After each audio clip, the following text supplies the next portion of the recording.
আসসালামু আলাইকুম, স্বাগত জানাচ্ছি আজকের মধ্যাহ্নের সংবাদে। আপনাদের সঙ্গে আছি মালিহা হোসাইন। দেশ দখল করতে আসলে জনগণ বসে থাকবে না, উল্টো বিহার উড়িষ্যা দখলে নেওয়া হবে, এমন মন্তব্য করেছেন বিএনপির সিনিয়র যুগ্ম মহাসচিব অ্যাডভোকেট রুহুল কবির রিজভী।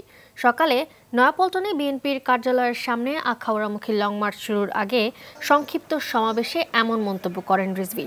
যুবদল, ছাত্রদল ও স্বেচ্ছাসেবক দলের আয়োজনে ভারতের আগ্রাসনের বিরুদ্ধে এই লং মার্চে অংশ নিয়েছেন হাজারো মানুষ। এ সময় তারা বলেন, প্রতিবেশী রাষ্ট্র হয়েও বাংলাদেশের প্রতি বিরূপ আচরণ করছে ভারত।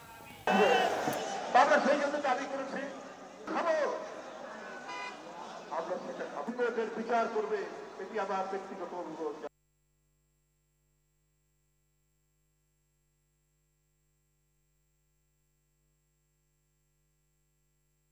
আপনার চট্টগ্রাম দখল করতে আসেন, আমরা কি আমলকি খাবো নাকি চালে আমরা চানাচুর খাবো?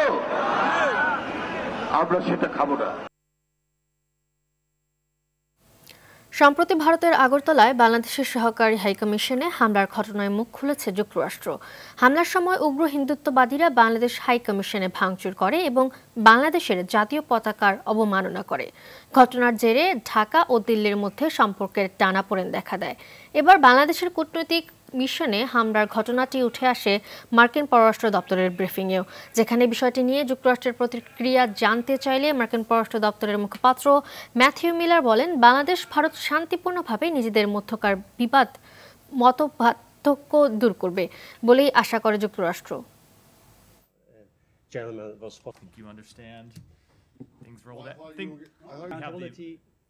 You still calling accountability for? So look, we want to see all parties resolve their disagreements peacefully. গণতান্ত্রিক দেশের দাবিদার হিসেবে ভারতের উচিত আইন মেনে শেখ হাসিনাকে বাংলাদেশে ফেরতের উদ্যোগ নেওয়া বলে মন্তব্য করেছেন আন্তর্জাতিক অপরাধ ট্রাইব্যুনালের চিফ প্রসিকিউটরের বিশেষ পরামর্শক ব্রিটিশ আইনজীবী টবি ক্যাডম্যান। সকালে আন্তর্জাতিক অপরাধ ট্রাইব্যুনালের চিফ প্রসিকিউটরের পরামর্শক টবি ক্যাডম্যান ট্রাইব্যুনালের প্রসিকিউশন টিমের সঙ্গে বৈঠক শেষে ব্রিফিংয়ে এই মন্তব্য করেন।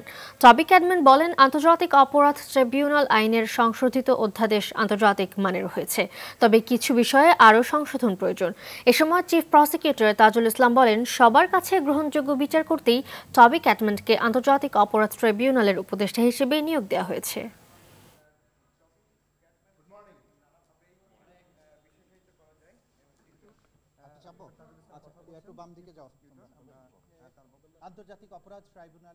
আমাদের এই বিচার প্রক্রিয়া যাতে করে আন্তর্জাতিক একটা স্ট্যান্ডার্ড অনুযায়ী হয়, এইখানে যাতে কেউ কোনো প্রশ্ন তোলার সুযোগ না পান, সেই কারণে আমরা এখানে চিফ প্রসিকিউটরকে অ্যাডভাইস করার জন্য একজন ফরেন কনসালটেন্ট আমরা অ্যাপয়েন্ট করেছি চুক্তির মাধ্যমে।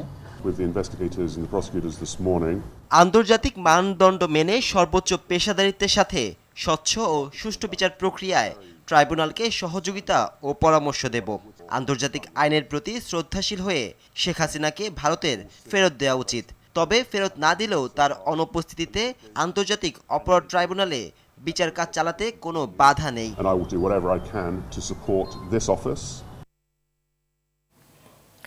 বৈষম্য বিরোধী ছাত্র আন্দোলনে নিহত ও আহতদের ঘটনায় দায়ের করা একাধিক মামলায় নতুন করে ৮ জনকে গ্রেপ্তার দেখানো হয়েছে। সকালে আদালতে তোলা হয় সাবেক মন্ত্রী আনিসুল হক, হাসানুল হক ইনু, ফারুক খান, শাহজাহান ওমর, সাবেক আইজিপি আব্দুল্লাহ আল মামুন, জিয়াউল আহসান সহ ৮ জনকে। ঢাকার সিএমএম আদালতে হাজির করা হলে গ্রেপ্তার দেখানোর আদেশ দেন বিচারক। পরে তাদেরকে কারাগারে পাঠানোর নির্দেশ দেন আদালত। বৈষম্য বিরোধী ছাত্র আন্দোলনে হত্যাকাণ্ডে নির্দেশদাতা হিসেবে শাহজাহান ওমরের ভূমিকা ছিল বলে মন্তব্য করেন রাষ্ট্রপক্ষের আইনজীবী। বিভিন্ন থানার হত্যা মামলায় অভিযুক্তদের গ্রেপ্তার আবেদন করলে তা মঞ্জুর করেন বিচারক। এদিকে ঢালাওভাবে মামলা ও আসামি করার বিরোধিতা করেন আসামি পক্ষের আইনজীবীরা।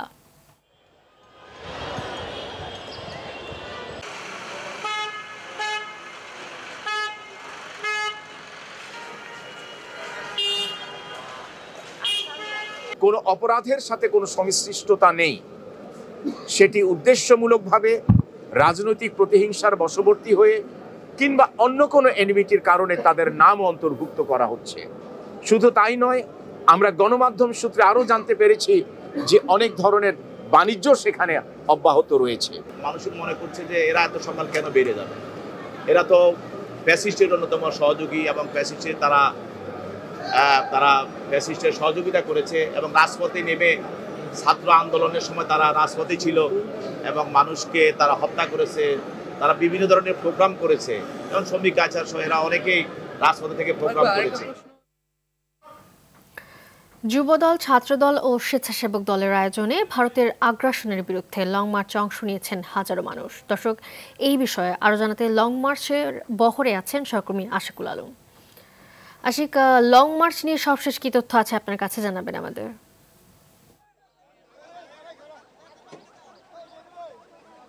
মালিহা, ধন্যবাদ আপনাকে। আপনি জেনে থাকবেন যে সকাল ঠিক 9টা থেকে নয়াপল্টনের কেন্দ্রীয় কার্যালয় থেকে বিএনপির সেখান থেকে শুরু হয়েছে লং মার্চ এবং স্বেচ্ছাসেবক দল, যুবদল এবং ছাত্রদলের নেতাকর্মীরা এই লং মার্চে অংশ নিয়েছেন। আমরা দেখলাম সকাল থেকে যখন ঢাকা থেকে রওনা হচ্ছে তখন পথে কিন্তু বিভিন্ন জায়গায় বারবারই বলছিলেন যে ভারতের যে আগ্রাসন, সেই আগ্রাসনের বিরুদ্ধে তাদের এই কর্মসূচি। এবং এই মুহূর্তে আমরা আছি নারায়ণগঞ্জের রূপগঞ্জ উপজেলার যে পার্শ্ববর্তী যে উপজেলা ২৫০০ উপজেলায়, সেই ২৫০০ উপজেলায় আমরা এখন এই মুহূর্তে আছি। পথে কিন্তু আবার প্রতিটি জায়গায় কিন্তু আমরা দেখছি যে শত শত নেতাকর্মী ভারতের বিরুদ্ধে বিভিন্ন ধরনের স্লোগান তারা দিচ্ছেন। এই মুহূর্তে আমরা কথা বলতে চাই যে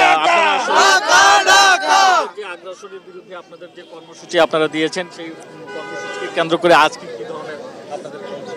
জি ধন্যবাদ।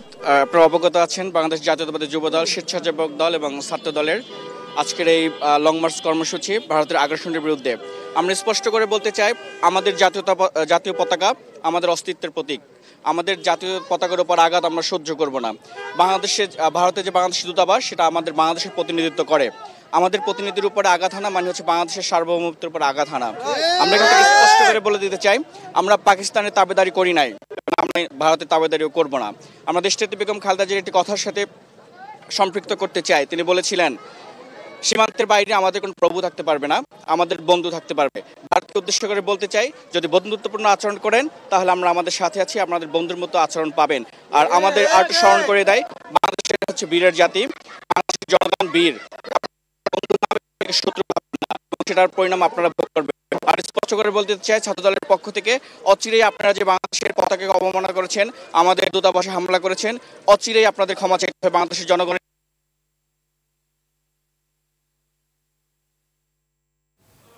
ধন্যবাদ আশিক। সবার ভোটাধিকার নিশ্চিত করতে প্রবাসীদের ভোটার তালিকায় অন্তর্ভুক্ত ও ভোট নেয়ার ব্যবস্থা করতে সরকারের প্রতি আহ্বান জানালেন জামায়াতে ইসলামীর আমির ডক্টর শফিকুর রহমান। একই সঙ্গে সুষ্ঠু ভোটার তালিকা প্রণয়নে বাড়ি বাড়ি গিয়ে তালিকা হালনাগাদের দাবিও জানান তিনি। রাজধানীর মগবাজারে জামায়াতের নীতি নির্ধারণী ফোরাম কেন্দ্রীয় মজলিসে শুরার উদ্বোধনী অধিবেশনে এ কথা বলেন ডক্টর শফিকুর রহমান। বাংলাদেশের মানুষ আর কোনো শক্তির কাছে মাথা নত করবে না উল্লেখ করে এটা ভারত বুঝলে দুদেশের জন্যই কল্যাণকর হবে বলে জানান জামায়াতের আমির।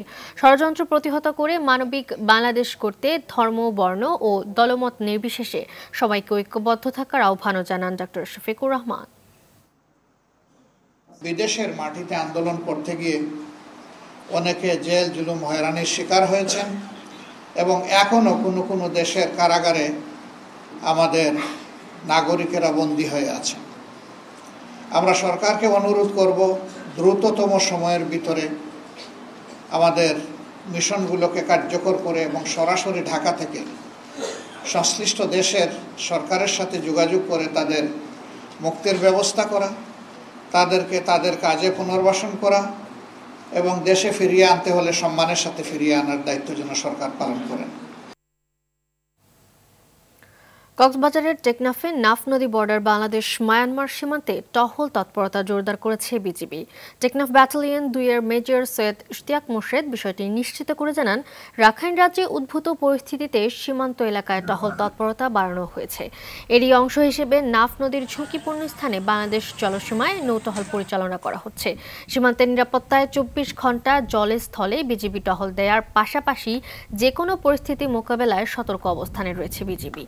গেল 8 ডিসেম্বর এক বিবৃতিতে মিয়ানমারের সশস্ত্র বিদ্রোহী গোষ্ঠী আরাকান আর্মিরা জানায় রাখাইন রাজ্যের মংডু শহর পুরোপুরি তাদের দখলে। এরপর থেকেই তাদের জলসীমানায় নাফ নদীতে সব নৌযান চলাচলে নিষেধাজ্ঞা দিয়েছে তারা।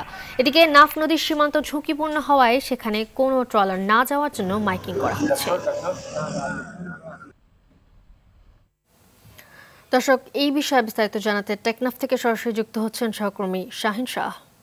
শাহিন, গতকাল থেকেই নাফ নদের আশপাশে বাসিন্দাদের সতর্ক করা হয়েছে, তো এই অবস্থায় স্থানীয়দের প্রতিক্রিয়া কি দেখতে পাচ্ছেন? এই বিষয়ে কোনো নতুন তথ্য আছে কি আপনার কাছে জানাবেন?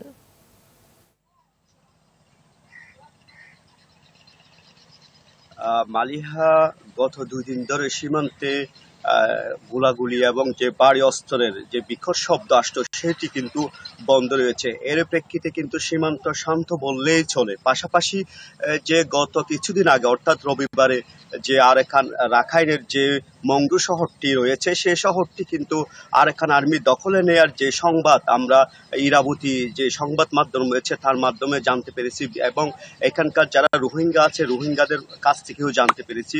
তারাও ইতিমধ্যে ঘোষণা দিয়েছে। এর প্রেক্ষিতে যে এখানকার যে সীমান্ত যে আইন শৃঙ্খলা রক্ষাকারী বাহিনী রয়েছে তারা কিন্তু নজরদারি বৃদ্ধি করেছে। এখানে যে বিজিবি রয়েছে, কোস্টগার্ড রয়েছে, তারা কিন্তু যে নৌ রুট রয়েছে সেখানে কিন্তু টহল জোরদার করা হয়েছে এবং যে স্পিড বোট রয়েছে তাদের যে নৌযান রয়েছে সেই নৌযানের মাধ্যমে তারা কিন্তু অতিরিক্ত টহল বাড়ানো হয়েছে। পাশাপাশি গোয়েন্দা শাখাও নজরদারি অব্যাহত রেখেছে। আপনাকে যে তথ্যটি জানিয়ে রাখি, তারা দখলে নেওয়ার পর কিন্তু সেখানে তাদের যে নৌ রুট রয়েছে সেখানে সকল ধরনের নৌযান চলাচলে ইতিমধ্যে নিষেধাজ্ঞা দেওয়া হয়েছে। আমাকে কিছুক্ষণ আগে এখানকার যে নির্বাহী কর্মকর্তা রয়েছে এহসান উদ্দিন, তিনি জানিয়েছেন অপ্রীতিকর ঘটনা এড়াতে কিন্তু এই পারের যে সকল ইউনিয়ন হোয়াইকং, টেকনাফ, কক্স, উকিয়া রয়েছে, নীলা রয়েছে, সাবরাং রয়েছে, সেন্ট মার্টিন রয়েছে, সেখানে কিন্তু মাইকিং করা হয়েছে। কোনো ধরনের অপ্রীতিকর ঘটনা এড়াতে পদক্ষেপ নিয়েছে বলে জানিয়েছেন। পাশাপাশি আরেকটি তথ্য আপনাকে জানিয়ে রাখি, সেটি হচ্ছে যে সেন্ট মার্টিন এবং টেকনাফের যে নৌ রুট রয়েছে সেখানেও কিন্তু সকল ধরনের নৌযান চলাচল বন্ধ রয়েছে। কি এই টহল বাড়ানো হলেও কিন্তু পরিবেশ শান্ত, এটি কিন্তু আমি সকাল থেকে যে বিষয়টি পর্যবেক্ষণ করেছি সেটা জানাতে পারি। মালিহা, এই হচ্ছে সীমান্ত পরিস্থিতি সর্বশেষ। ধন্যবাদ আপনাকে। এবার খেলার খবর। আইসিসি চ্যাম্পিয়ন্স ট্রফি শিরোপা এখন বাংলাদেশের। কক্সবাজারের লাবণী বিচ পয়েন্টে আজ সকাল 10টা থেকে বিকেল 3টা পর্যন্ত এবং 12 ডিসেম্বর ঢাকার বসুন্ধরা সিটি শপিং মলে জনসাধারণের জন্য প্রদর্শিত হবে। এরপর 13 ডিসেম্বর ট্রফি যাবে হোম অফ ক্রিকেট শেরেবাংলা জাতীয় স্টেডিয়ামে, যেখানে বর্তমান ও সাবেক ক্রিকেটার ছাড়াও উপস্থিত থাকবেন বোর্ড কর্মকর্তারা। আইসিসির সূচি অনুযায়ী বিভিন্ন দেশে পরিদর্শনের পরিক্রমায় 9 ডিসেম্বর ঢাকায় আসে ট্রফিটি। এরপর 10 ডিসেম্বর কক্সবাজারের উদ্দেশ্যে যাত্রা করে champions trophy.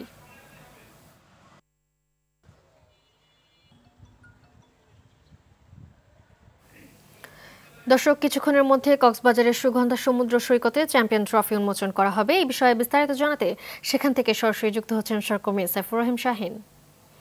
Shahin, champion trophy উন্মোচন নিয়ে জনসাধারণের মধ্যে আগ্রহ কেমন দেখতে পাচ্ছেন জানাবেন।